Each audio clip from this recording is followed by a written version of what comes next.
Ahoj, vítajú ďalšieho devlogu na hru Aquako.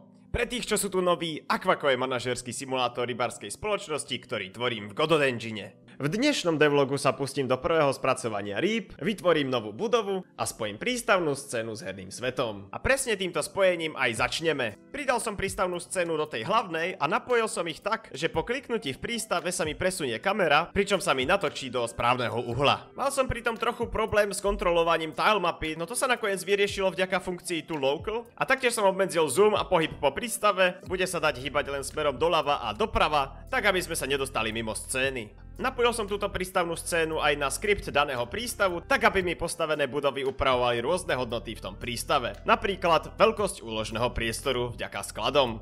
Poslednou vecou k tomuto bolo obmedzenie stavania, aby hráč vedel, na akej ploche môže stavať a kde už prístav končí.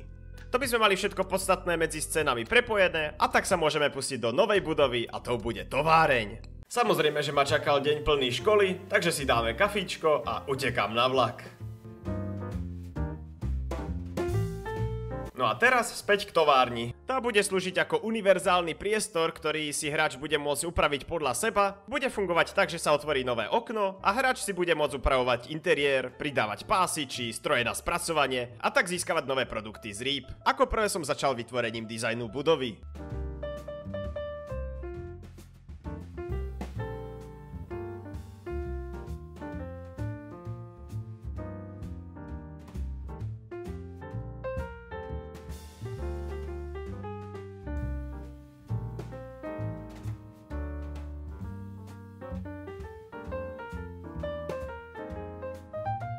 Tu pridáme do build menu, vytvoríme pre ňu button do buildu a upravíme otáčanie. Vravím, upravíme otáčanie? Tak je to lepšie.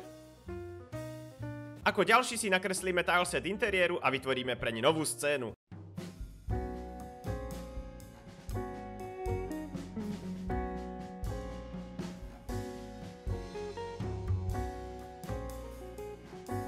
K tomu si vytvorím testovací stroj, aby som správne nastavil pokladanie objektov. Bude to fungovať rovnako ako pri prístavnom svete, pričom som ale upravil stavací skript tak, že už dokážem určiť aj viacej povrchov, na ktoré dokážem pokladať danú budovu, alebo teda stroj.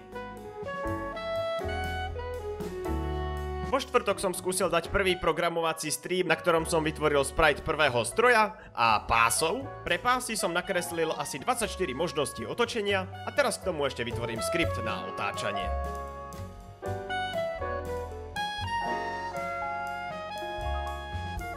Tento skript mi zabral väčšinu času od posledného devlogu, hlavne preto, že som zo začiatku nevedel ako na to a prišiel som na to až po pozretí 3 tutoriálov, 2 vymazaniach celého kódu a veľmi hlúpeho pokecu s chatom GPT.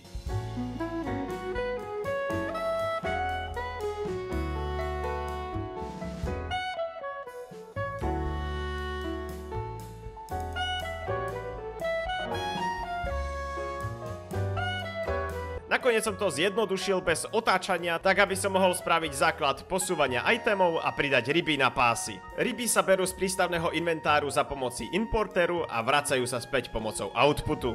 Pričom sa pohybujú medzi pásmi podľa toho, či na nasledujúcom páse je voľné miesto a ak áno, tak sa ryba referentne a posunie sa doprostred ďalšieho pásu. V momente, čo dorazí doprostred, môže sa poslať na ďalší pás a tak stále dokola. Taktiež som vytvoril nové sprajty na spracovanie ryby. Tie sa budú meniť podľa toho, cez aký prístroj ryba prejde. To som aj napojil na prvú mašinu. Zatiaľ teda iba zjednodušenie menia sprite, no k zmene celého itemu sa dostaneme neskôr.